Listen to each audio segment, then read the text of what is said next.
그리고 카메라 2번을 한번 켜서 집에서 함께 참여하고 있는 우리 권사님이나 성도님들을 위해서 손 흔들며 사랑합니다 메리 크리스마스 해주세요. 2번 카메라를 잡아주시면 될 것 같습니다. 감사합니다. 감사합니다. 사랑합니다 메리 크리스마스. 예.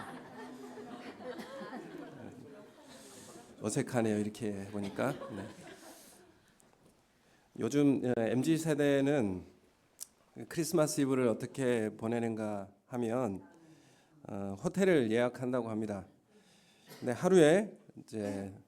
하루 보내는데 얼마짜리를 예약하느냐 하면 보통 80만 원에서 100만 원 정도 하는 유명 호텔인데 이게 9월 달부터 거의 매진이 된다고 합니다. 그리고 이 호텔에 들어가서 이제 입실 수속을 하면서 호텔 벽면에는 유명한 사진 작가의 작품도 있고 그리고 유명한 미술 작품들이 이제 걸려 있어서 감상을 하면서 이제 입구에 들어가게 되고 거기에 이제 들어가게 되면 여러 가지 서비스들이 이제 진행된다고 합니다.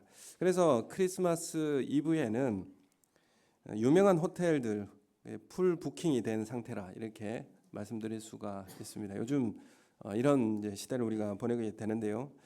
당시 예수님께서 이 땅에 오실 때도 아우구스도 가이사의 칙령으로 인구조사를 하게 되었습니다. 그래서 이 인구조사의 목적이 뭐냐면 세금 징수를 위해서입니다. 그래서 로마 제국 전역에 걸쳐서 시행이 되었는데 이 일로 인해서 유다 전 지역도 크리스마스 이브에 숙소가 풀 부킹이 다 되었습니다.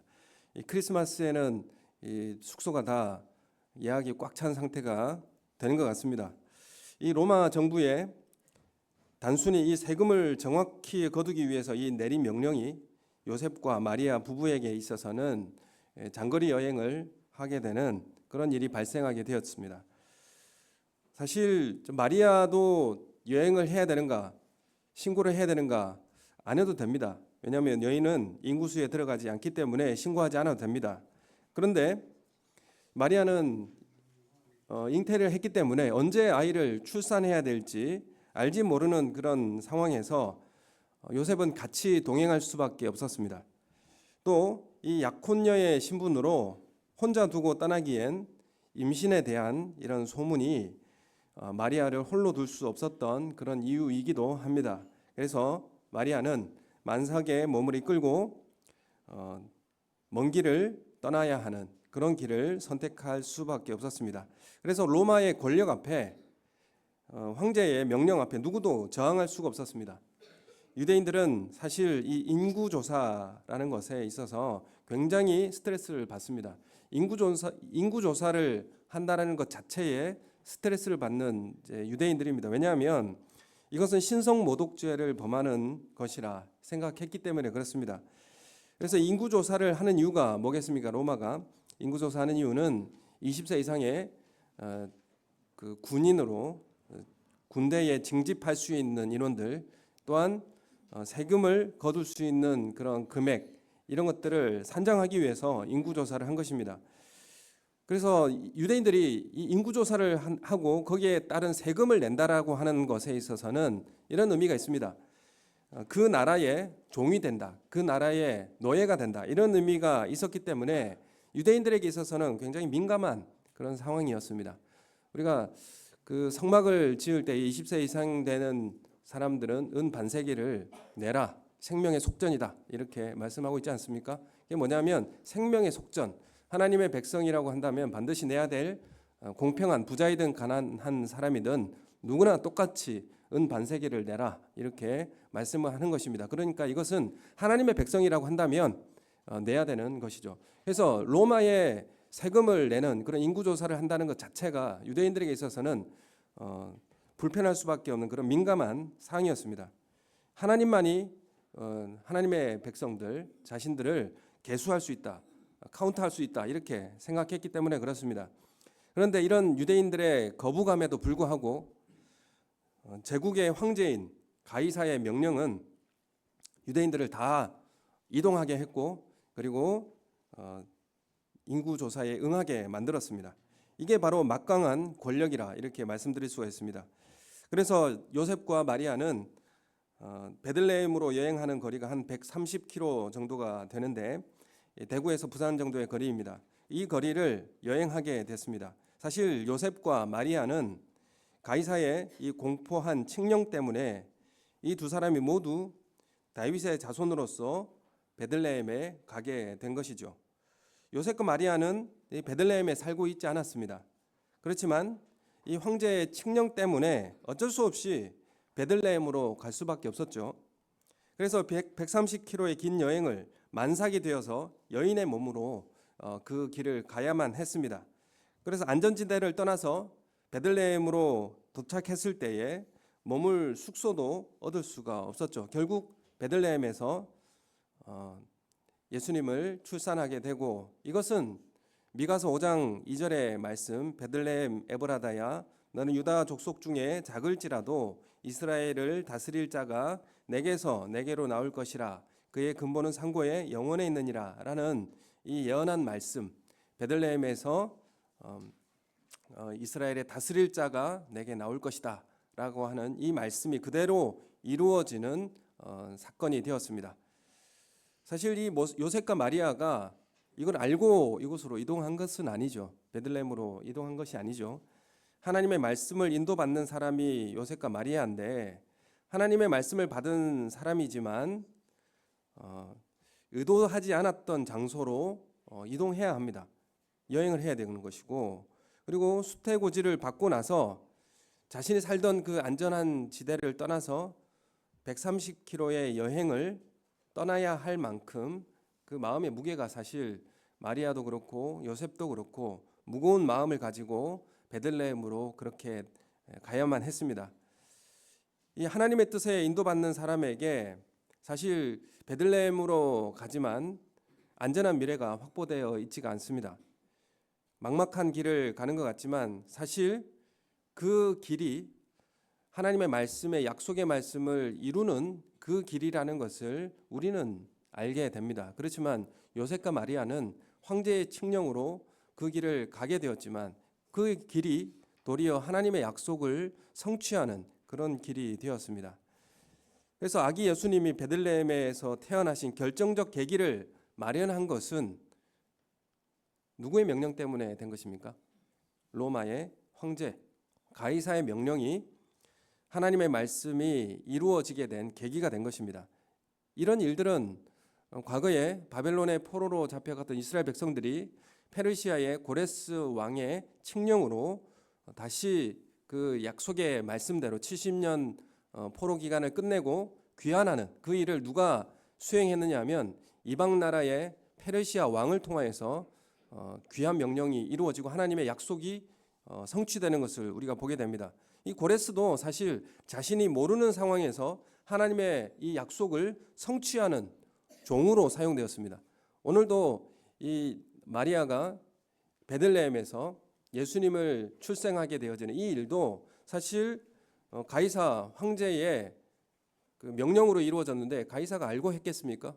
그 가이사는 모르고 이 일을 수행하는 그런 종으로 사용되었다라는 것을 우리가 보게 되는 것입니다. 그래서 이 하나님의 약속이 어떻게 이루어지는가? 하나님의 약속은 우리가 생각해 보기에 정말 가능성 없어 보이는 그 사람들을 통해서 하나님은 성취하고 계신다라는 것을 우리에게 말씀하고 있죠. 그렇기 때문에 하나님은 가이사의 그 시대의 제국의 황제인 가이사도 다스리고 계시고 그 당시에 최고의 나라의 제국의 왕이었던 고레스도 하나님께서 통치하고 다스리신다는, 하나님은 온 땅의 주인이시고 모든 권력이 하나님의 권위 아래 속해 있다라는 사실을 우리에게 말씀해 주고 있습니다. 그래서 하나님은 온 땅의 주인이시요 온 만물을 다스리시는 통치자이시다라는 것을 오늘 이 말씀을 통해서 우리는 확인할 수 있게 되는 것입니다.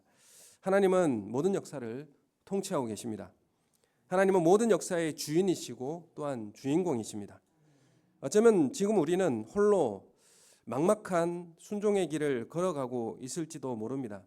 나는 그것을 전혀 생각지도 못하는 그런 상황을 우리는 걸어갈 수도 있습니다. 먼 길을 떠나야 하고 위험을 감수하고 하는 상황이 우리는 생길 수도 있습니다. 도착한 곳이 몸이 머물 만한 그런 작은 방 하나도 준비되어 있지 못하는 그런 길을 떠날 수도 있습니다. 그러나 하나님의 약속된 아이가 태어나면 그 아기도 몸을 따뜻하게 누울 수 있는 그런 산모도 따뜻한 방에 누울 수 있는 그런 곳이 준비되어져야 되는데, 하나님이 약속된 자녀를 출생하지 않습니까?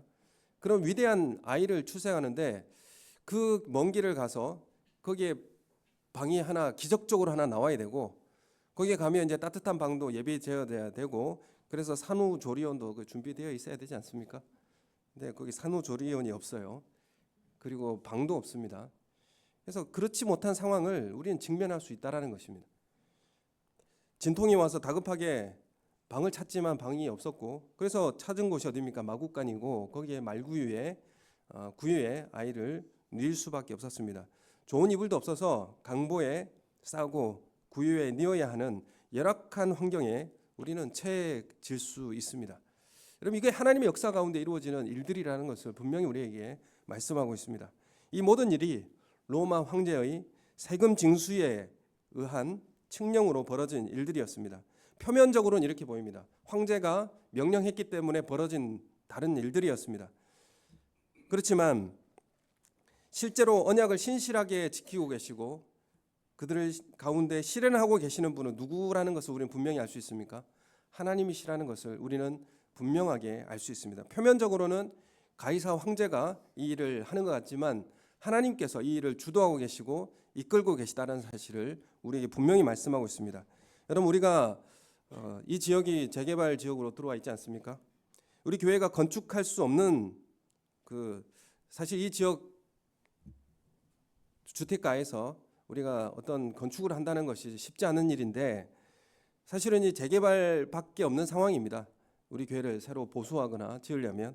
그런데 이 상황에서 이 지역이 재개발 복합지구로 선정이 되었습니다. 이 재개발 복합지구로 선정이 되어서 우리 교회가 이제 건축할 수 있는 그런 기회가 열려지게 된 거죠. 표면적으로 보면 뭡니까? 노후된 지역에 정부가 주도적으로 재개발을 시행했기 때문에 이루어진 것으로 표면적으로는 보여지지 않습니까? 여러 번 민간 사업자들을 통해서 실패된 그 지역에 정부가 주도적으로 재개발을 주도하고 시행하려고 하기 위해서 이제 이 지역이 재개발 지구로 묶여지게 된 거죠. 표면적으로 보면 정부가 주도적으로 재개발하는 것으로 보입니다. 그러나 실제로 우리 교회를 인도하시는 분은 하나님이시고 건축하게 하시는 분도 하나님이심을 믿음으로 바라보시는 우리 성도님들이 되시기를 예수님의 이름으로 축원합니다. 그럼 우리가 묵묵히 요셉 부부가 130km를 갔지만 머물 숙소가 없을 수도 있고요. 그리고 진통 중에 급하게 출산을 해야 되는 상황에서도 아기를 누일 자리도 변변치 않는 그런 환경을 우리는 마주할 수 있습니다. 하나님의 약속이고 하나님의 인도하심인데 이러한 일들을 우리는 마주할 수 있습니다. 말씀을 따라 순종했는데 이해되지도 않고 마음이 불편해질 수도 있습니다. 재개발이 되어 진행되는데 여러 가지 원치 않는 상황에 우리는 직면할 수 있습니다. 어려운 가운데 우리는 처해질 수 있습니다. 어떻게 이렇게 이 상황이 하나님 앞에서 쓰임 받을 수 있단 말입니까? 아니, 이런 상황이 어떻게 하나님의 약속 인도하심 가운데 있다라는 말입니까? 라는 우리의 불만이, 우리의 원망이 있을 수도 있겠죠. 그러나 그 자리가 하나님의 구약의 모든 언약의 중심인 예수 그리스도의 탄생과 인류 역사의 중심이 되는 놀라운 사건으로 사용되었다라는 것을 오늘 우리는 잘 알고 있습니다. 가이사 아우구스토는 로마 역사상 가장 칭송받는 왕이었습니다. 최고의 왕이었습니다. 원로원은 신격, 신성의 의미라는 아우구스토라는 칭호를 부여했습니다. 이 왕이 국지전쟁을 완전히 정리하고 로마의 평화를 이룩한 것입니다. 막강한 군사적 힘과 정치력으로 이 평화를 이룩해낸 것이죠. 그래서 이 황제의 시대로 200년 동안 평화로운 로마를 이룩해내었습니다. 그래서 이 힘으로 강요된 평화였지만은 그 당시에 평화가 유지되고 있었습니다. 그때에 예수님께서 탄생하신 것이죠. 예수님은 이 베들레헴의 한 가정의 마구간의 구유에 뉘어서 강보에 쌓여서 이 땅에 오셨습니다. 강보라고 하는 것이 뭡니까? 강보는 아기를 싸는 조그마한 천입니다. 허름한 천으로 싸고 그리고 짐승의 밥그릇이 되기도 하는 그곳에 뉘어져서 이 땅에 예수님은 오셨습니다. 마국간은 사실 가장 비천하고 가난하고 그리고 존중받지 못하는 곳이고 환영받지 못하는 곳, 그곳에 예수님은 이 땅에 오신 것입니다. 여러분, 우리가 주님의 사명을 감당하고 주님의 말씀을 따라서 인도받는다라는 것이 환영받지 못하고 또 그 길에 인도받았지만은 불편해지는 그런 환경을 우리는 마주할 수 있다라는 것입니다. 예수님도 이 땅에 오실 때에 가장 허름하고 가장 더럽고 추한 냄새나는 그런 곳에 따뜻하지도 않고 보살핌이 받을 수 없는 그런 가운데 이 땅에 오셨고 많은 사람들의 환영이나 그런 축하를 받을 수 없었던 그런 환경 가운데 예수님이 이 땅에 오신 것입니다. 그곳은 이름 없는 도시 베들레헴이었습니다. 수도권도 아니고 그렇게 잘 사는 그런 동네도 아니었습니다. 예수님이 태어날 시기 위대한 왕이 다스리는 시대였습니다. 가이사 황제, 로마 각 지역마다 지어놓은 별장을 다니면서 좋은 과일과 음식을 먹고 친위대의 호의를 받으며 화로운 생활을 이 황제는 하였습니다. 로마의 황제는 왕을 넘어서 신이었습니다. 거의 그 당시에 왕은 신의 대리자 이렇게 불리었기 때문에 왕은 신이었습니다. 그리고 예수님은 왕이라고 말하기보다는 너무나 낮은 곳에 너무나 초라하게 예수님 오셨습니다. 강보에 쌓여 구유에 뉘어졌고요. 이 사실을 누가복음에는 2번이나 강조하면서 말씀합니다. 12절에 보면 목자들에게 예수님을 찾으라고 할 때에 12절에 보면 강보에 쌓여 구유에 뉘어 있는 아기를 볼 것이다 이렇게 말하고 있습니다. 이렇게 2번이나 오늘 읽은 말씀과 12절의 말씀에 반복해서 이 사실을 강조하고 있습니다. 왜 강보에 쌓여 구유에 뉘어 있는 사실을 반복하면서 기록하고 있는 것입니까? 그 당대의 왕이라고 하는 온 세상의 평화를 이룩했다라고 공언하며 신으로 추앙받고 있는 사람이 한 사람 있고 또 한 사람은 강보에 쌓여 구유에 급히 뉘어져서 연약한 아기로 오셨습니다. 이 두 왕이 지금 누가복음 시작 부분에 등장하고 있는 것입니다. 누가복음의 이 누가는 지금 이 두 인물을 비교하면서 누가 진짜 왕인가를 확인하라고 우리에게 말씀하고 있습니다. 누가 진짜 왕입니까? 우리의 왕은 누구이십니까? 내가 따르고 추구해야 할 왕은 어떤 분입니까? 천하가 다 호적하라는 이 명령을 내릴 수 있는 이 존재, 이런 힘과 능력과 이 권세를 가지고 있는 이 왕, 천하가 다 자기의 것이라고 하며 호령하고 위세를 떨치고 위협할 수 있는 이 왕, 이 왕이 우리가 추앙하고 우리가 따라야 할 왕인가요? 누가 진짜 왕인가? 누가 우리의 주인이 되어야 하는가라는 것을 오늘 누가복음 우리에게 질문하고 있습니다. 베들레헴에 호구조사가 있어서 유대 전체가 외지인들로 인해서 유입되어지고 분주하고 숙소를 찾기 위해서 여유가 없는 그런 성탄절을 맞이하고 있었습니다. 음식점을 찾아다니고 어제도 보니까 24일이 되니까 회사를 쉬는 회사도 많더라고요. 그래서 차들이 도로에 아주 많이 쏟아져 나와서 신호대기를 많이 기다렸던 시간이었습니다. 그럼 우리가 성탄절을 맞이하면서 우리가 우리의 삶을 마주하면서 우리는 예수님 찾기가 참 그렇게 쉽지가 않다. 예수님을 만나는다는 것이 참 어려운 시대를 우리가 도래했구나라는 생각을 하게 됩니다. 그 당시에 예수님이 태어날 때도 예수님을 찾으려면 어떻게 찾아야 됩니까? 어떤 모습을 찾아야 합니까? 예수님은 어디서 만날 수 있을까요? 그 예수님이 태어나실 그 당시에도 분주하고 숙소도 없었고 많은 사람이 붐비는 그런 때였습니다. 오늘 이 시대 성탄절을 맞이하는 우리도 분주하고 숙소가 풀 부킹이 되어 있고 모든 거리마다 붐비는 이 시기가 되었습니다. 우린 예수님을 어디서 만날 수 있을까요? 동방 박사는 예수님을 왕궁에서 태어날 거라 생각해서 왕궁에 갔지만 도리어 난리가 났습니다.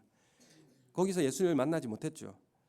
목자들에게 천사들이 나타나서 예수님의 나심을 알려줍니다.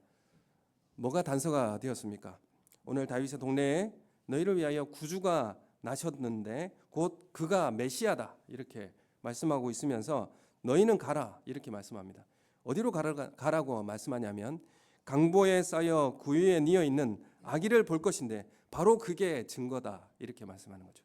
아기를 찾아라. 그 아기는 마국간에 강보에 쌓여 뉘어 있을 것이다 이렇게 말하는 거죠. 예수님을 찾아야 됩니다.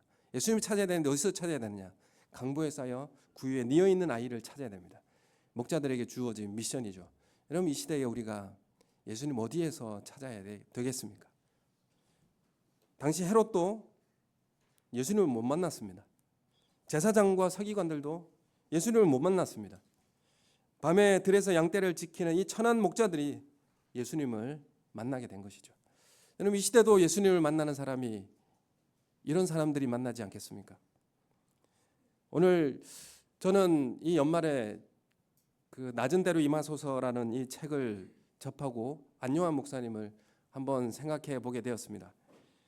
그 낮은 대로 임하소서라는 소설의 주인공 이 맹인 안요한 목사님을 제가 저번 주에 소개를 드렸는데 이 일을 이제 소설가 이청준 선생님이 안요한 목사님의 이야기를 듣고 녹음한 테이프를 반복적으로 들은 다음에 그분의 일생을 소설로 쓸 것을 결심을 하고 이청준 장편 소설로 이제 나오게 되었습니다. 그리고 그 소설의 제목을 어떻게 지었습니까? 낮은 대로 임하소서. 사실 이 낮은 대로 임하소서라고 하는 제목도 이 이청준 선생님이 제목을 지은 것이죠. 왜 이 제목을 이렇게 지었을까라고 하는 내용이 그 소설책에 담겨져 있습니다. 왜 낮은 대로 임하소서라는 제목을 지었는가? 37세로 이 안요한 목사님은 완전히 실명을 하고 사랑하는 가족들로부터도 버림을 받은 뒤에 심한 절망감과 죄책감에 좌절감에 빠져서 안요한은 자살을 시도했지만 여러 번 실패를 합니다.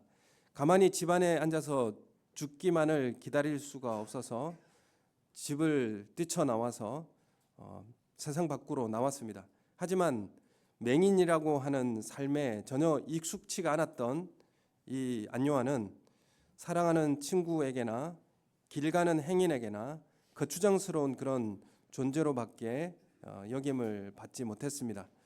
언제 끝날지도 모르는 이 앞 못 보는 거지 생활과 기약 없는 유랑 생활이 그에게 시작된 것입니다. 이청준 선생은 이 안요한의 유랑 생활을 그의 소설 속에 이렇게 묘사를 합니다. 하지만 나는 그 어둠 속에서나마 내가 어디론가 끊임없이 흐르고 있음을 느낄 수가 있었다. 무엇인가 자꾸 나를 부딪혀오는 것들이 있었다. 어디로인지는 알 수 없었지만 그 아픈 부딪힘들이 바로 내가 흐름을 계속하고 있는 증거인 셈이었다. 이렇게 안요한의 그 인생의 길을 흐르는 강물처럼 묘사했습니다. 그리고 흐를 때마다 부딪혀 오는 것들, 굽이쳐 내려가는 그 일들을 통하여서 어디로 흘러가는 그 길을 묘사하고 있는 것입니다. 안요한은 흘러서 가장 낮은 곳인 서울역으로 향하고 있었습니다. 더듬어서 화장실을 가야 하는 안요한을 손을 잡아주고 용변을 도와주는 구두 닦기 아이들과 껌파리와 넝마주이들 아이들이 그 가운데 있었고 하루 종일 굶고 있는 그에게 빵 조각을 나누어주는 그 아이들도 있었습니다. 조를 짜서 돌아가면서 안요한을 돌보아 주었습니다. 실명하고 사람들에게서 버림받은 후에 사람의 따뜻한 온정과 체온을 느낄 수 있었던 곳이 바로 서울역이었고 그리고 높은 곳에 있었다라고 생각할 때 그들을 거들떠 보지도 않았던 그들을 이제는 그들의 도움이 없이는 생존조차 할 수 없는 자신의 처지를 깨달은 바로 그 자리까지 흘러내려오게 된 것입니다. 그 낮은 자리에 그 시면에서 이 안요한은 주님을 만나게 된 것이죠. 주님은 안요한을 물이 높은 데서 낮은 곳으로 흐르듯이 흐르게 하셨고 가장 낮은 그 자리에서 그 마음에 주님이 거하시는 처소로 삼고 주님을 만나게 된 것입니다.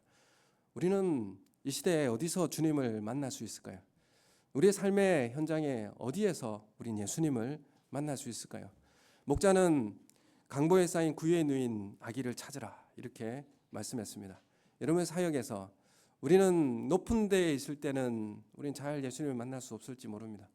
우리가 가장 낮은 곳에 그 낮은 자리에 처하여 우리의 가난한 마음으로 주님을 맞이할 수 있을 줄로 믿습니다. 여러분, 우리가 한 해를 다 지나고 난 이 끝자락에서 어둠이 짙게 깔린 우리의 삶에 예수님이 이 땅에 아기로 오신 날을 우리는 한번 생각해 보는 것입니다. 우리와 같은 살과 피를 가진 그 사람으로 아기로 오셔서 걷는 법도 말하는 법도 배우시면서 우리와 함께 같이 살아가셨습니다. 오신 곳이 말구유이고 마구간 짐승의 배설물이 범벅이 되어 있는 그곳에 예수님이 오신 것입니다. 우리가 이 땅에서 사실 은혜를 받는 통로가 두 가지입니다. 교회에 와서 은혜를 받는 통로는 두 가지인데 하나는 선포된 말씀이요, 하나는 성례전입니다. 이게 우리가 은혜를 받을 수 있는 두 길밖에 없어요. 이 길을 우리에게 주셨는데 말씀과 성례전인데 성례전은 무엇입니까? 세례와 성찬입니다. 세례와 성찬을 통해서 우리는 하나님 은혜를 공급받을 수 있다 이렇게 말씀하고 있죠. 근데 세례와 성찬 가운데 예수님이 제정하신 것이 뭡니까? 예수님이 제정하신 건 성찬밖에 없어요. 세례는 예수님이 제정하신 게 아닙니다. 예수님 세례를 받으셨죠. 누구한테 받았습니까? 세례자 요한한테 받았습니다. 세례는 이미 그 시대에 있었고 세례를 통하여서 예수님의 공생애가 시작되었습니다. 예수님은 자신이 제정하지 않는 이 세례를 받으셨고 또한 그 세례를 은혜의 통로로 사용해 주셨고 또한 이 성찬을 통해서 은혜를 받을 통로가 되라고 우리에게 가르쳐 주셨습니다. 하나님이신데 세례를 받으셨고 또 그 세례를 통하여서 은혜를 받을 통로로 우리에게 예비해 주신 겸손하심과 또한 우리를 품어주시고 우리의 모든 삶을 이해해 주시고 받아주신 예수님. 여러분, 우리가 그 낮은 자리에 처할 때에 우리 예수님을 만나지 않겠습니까? 여러분, 우리의 가장 사역의 낮은 곳에서 주님을 만나게 될 줄로 믿습니다. 아무도 돌아보지 않고 아무도 가지 않는 냄새나고 더럽고 추한 그 마음, 그 좌소에 예수님이 우리 마음 가장 더러운 곳에 예수님은 찾아오십니다. 여러분, 예수님을 영접하는 성탄절이 되시기를 소원합니다. 예수님은 멀리 높은 곳에 계시지 않습니다. 거대한 계획과 화려한 행사와 잘 짜여진 조직에 예수님은 계시지 않습니다. 누추한 우리의 모임에 함께 하십니다. 아무도 거들떠보지 않는 우리의 작은 모임 가운데 함께 하십니다. 아무도 보이지 않는 그곳에서 헌신하고 순종하는 그 자리에 주님은 함께 하십니다. 낮아지고 가난한 마음에 주님을 우리는 만날 수가 있는 것입니다. 주님 우리의 낮은 곳으로 인도하실 것입니다. 가장 낮은 곳으로 우리를 인도하실 것입니다. 가장 낮은 곳으로 우리를 인도하시며 그 자리에 주님은 예비하고 계실 것입니다. 그곳에서 주님을 만나고 찬양하는 우리의 삶이 되시기를 소원합니다.